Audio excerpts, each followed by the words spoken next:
What's going on, everyone? Clutch City Chronicles back here with another one, and today I'm going to be talking about the unpredictability of the upcoming NBA draft for the Houston Rockets. Now, as you all know, the Houston Rockets own the number 3 pick in this year's draft, which means they will be playing the waiting game on draft night as they wait for the Orlando Magic and Oklahoma City Thunder to make their picks so they can see who is left on the board.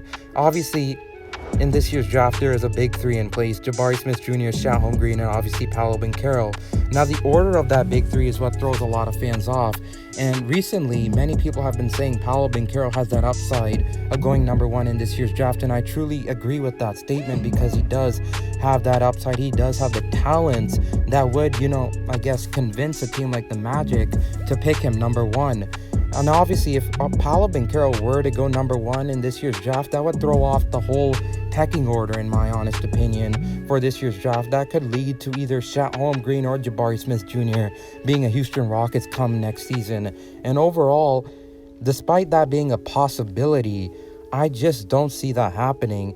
Paolo Banchero, very talented, but I think the Orlando Magic, a terrible three-point shooting team, will most likely slide towards drafting someone like Jabari Smith Jr., a 42% three-point shooter, very polished in that area of his game. And overall, that would lead Chet Holmgren to the Oklahoma City Thunder simply because of his defensive talents. The Oklahoma City Thunder are one of the worst defensive teams in the league. Same with the Houston Rockets.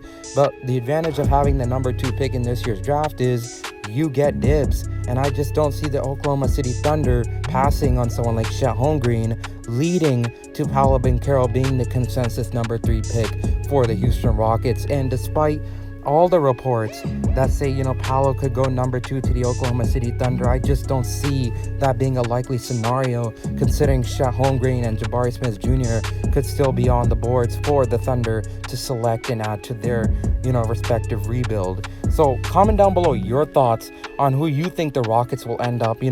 Maybe comment down below your mock draft for the top 3 pick in this year's draft. And obviously, make sure to like the video if you enjoyed, and make sure to subscribe for more.